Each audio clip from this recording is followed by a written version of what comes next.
This is 8-6, a fairly standard level in Clustertruck's 9-world campaign.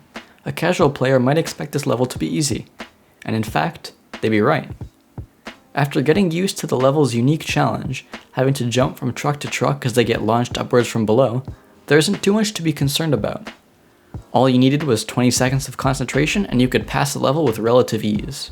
But 20 seconds, 17, 16 with good movement was too long for some players. They wanted to go faster. But how?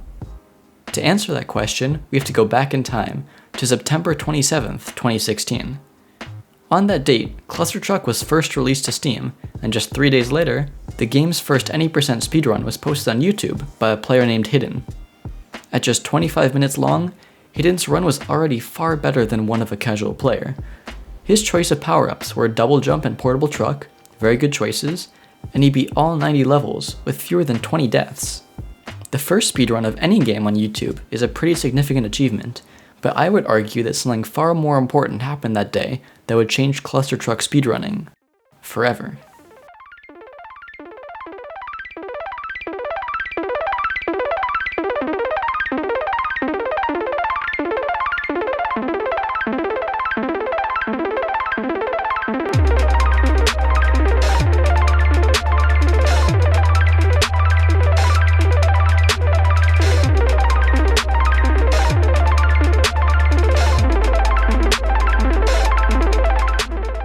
Posted by a player named Fujo, this video was the very first time a PTB was performed on YouTube.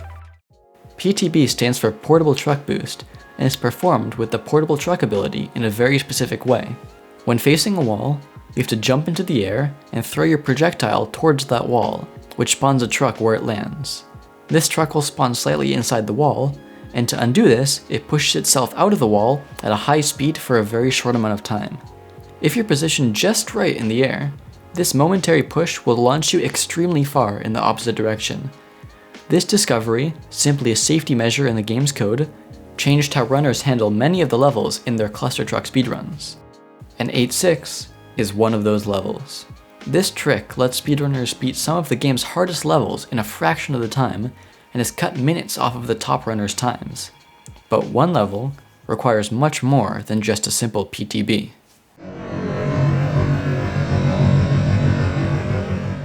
The intended way to beat Clustertruck's final boss is long and difficult.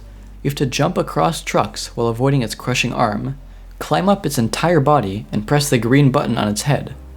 That's already hard enough, but then you have to do it again with even more obstacles in your path. In a run just under 14 minutes long, spending a full minute on this level just wasn't acceptable. And as always, speedrunners found a way to skip almost all of it.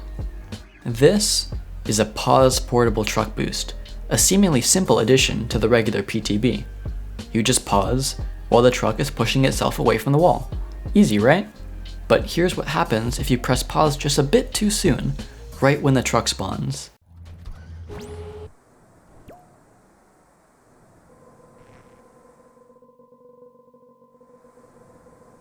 Alright, that's a bit too much speed.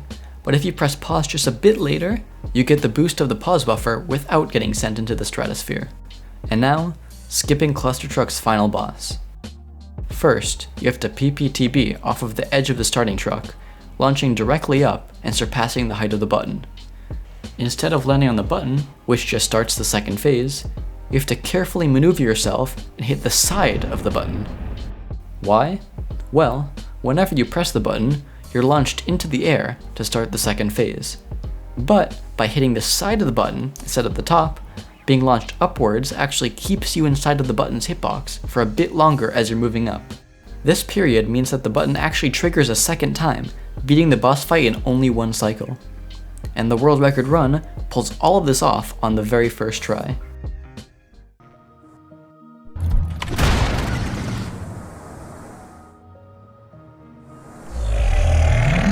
Oh my god! Oh my god! Yes!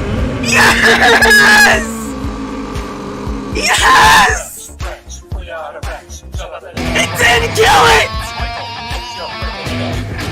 Oh my god! Beating Clustertruck in under 14 minutes is incredibly difficult, as you can tell by Spittle's reaction, but it would be completely impossible without the use of the PTB and its variants.